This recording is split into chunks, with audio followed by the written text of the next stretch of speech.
Do other countries do Bible college like we do Bible college?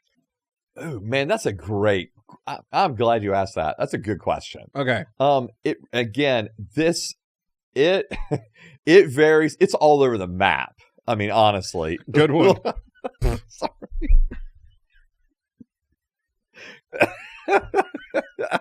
No pun intended at all. My end, my bad. But it really is. It's like it's.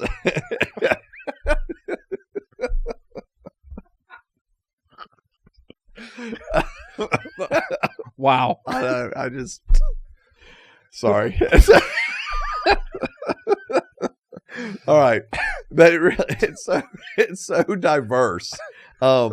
It's so diverse in what different churches and church denominations are looking for in various countries. Okay.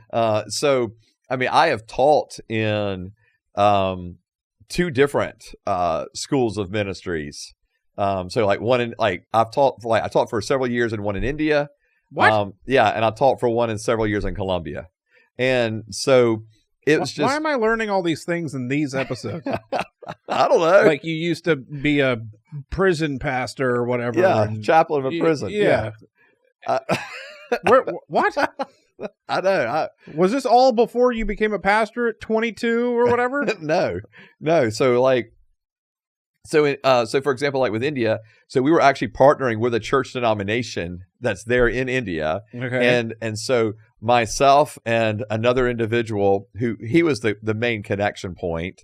So he and I we traveled together over there, I think for four years in a row, teaching. Oh, okay. Yeah. And so what we were doing was teaching on like more of like what you would call like a certificate type level for the pastors that were in the rural churches. Okay. And so they would come like 100 pastors would come gather together for a week. There's that much Christianity in India? Oh yeah. Oh. It's just the thing with India is like you've got a lot of Christians in India, but then you've also, I mean, obviously you just have so many people in India. So to say that you've got a lot of Christians in India, percentage wise, it's still not a lot. Mm-hmm. Just because there's so many people that live in India, and there's so many religions that are practiced in India as well. Right. But yeah, so we would go over there, we would train and that kind of thing. But then so we were working with like more of the rural pastors, so they were coming in and they had to go through, I think, like 7 different courses, something like that. And so like it would be like, and the teaching was like all day, like you're starting. So I remember the first time I went over there, I was told to prepare for, I think, 2 sessions a day for 5 days. Okay. And I was like, cool. And in my head, that was like, all right, well, I'm going to be doing it with translation. So let's say 45 minutes to an hour. So I need like basically 2 hours, let's say, of teaching every day. And what I had no idea was that when we got over there, the sessions, like there was like, when they said 2 sessions a day, they meant like hours. Like, so I burned through all of my material in like the first day and a half. And so then, I mean, I was just prepping the rest of the time. So every time coming back after that, I was ready.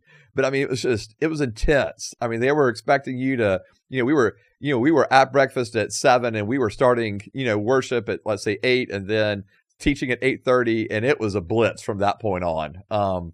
And for the rest of the day. So, I mean, it was really awesome. But yeah, so we were training these like pastors, but the same denomination, they actually did have like full seminaries that were accredited where you could go and get an MDiv. No. And yeah. And so there were individuals in the schools for that as well. And so what the denomination had decided was that they were going to have different requirements, basically depending on, individuals, ability or capacity to be able to come to school and actually live there. Like they actually had a whole campus. Like you could live there, go to seminary, get your MDiv, and then, go to a church, be appointed to a church. Or for a lot of the local pastors, like they're like almost like, like local pastors who would come and just get the basic trainings, theological trainings, and then go back to their churches and serve there. So like, in India, again, you've got actually, there's a really couple of amazing seminaries that are in India. And so you've got all the way from like the local training, to that in India. and to the you can get your doctorates and stuff there. Okay, and then same thing like when I'm the school that I partnered with in ministry in Columbia, the same thing. So it was a university in Columbia that was partnering with a university in the United States. They created a joint program, and so teachers were going down there. So it was fully accredited from the university here in the States. And so we were going down there teaching, and then the graduates would complete I think it was 10 or 12 courses. And then they would, after they completed those 12 courses, they would then receive basically like an associate level type degree. Okay. But it was like for real. It wasn't like just us going down there teaching for a week and then, all right, good, go back. No, we would go down there. I teach for a week. It's like an intro kind of thing to Old Testament, for example. And then they would have assignments for the rest of the semester or quarter. They were doing it in quarters. So the rest of the quarter, they'd have assignments where they have to write papers, read books. It was intense. And so is the way that we do it in America not an American original way of doing it? Has it been done this way for a long time? Pre-America? Yeah. Okay. Yeah, because often the way we do it is the way that it's been done in Europe. Okay. For, centuries now, Okay. And so it's, So yeah, the way we're doing it. So people in Europe before pre-America used to go to the same type of 100% program that you did. 100%. Okay. So, all right. Just making an easy connection, Oxford, for example. A lot of the Anglican priests were going to Oxford. You know? Well, anyway, yeah, okay. So that's what they college from there, and everyone.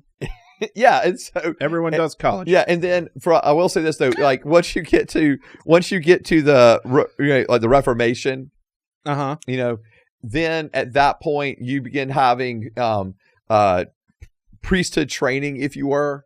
For those, for the groups that became, Lutherans or the Calvinists, so in other words, they had to begin to establish their own centers of education. Right. Okay. And that's where there was a major rise of really higher education within Germany. We need to talk about Calvin. We do need to talk about John Calvin. But Germany became the hotbed of theological training in Europe. Okay. For all the other places besides Catholics. Yes. Okay. And so there's this hotbed of theological training that was happening there in Germany, and so a rise of a lot of the theologians that are discussed from, let's say, the 18th to the 20th centuries are from Germany, and then obviously from there it's not just limited to Germany, but that was a big, massive rise of theological learning and education, and then that model, if you were, began to spread throughout Protestantism.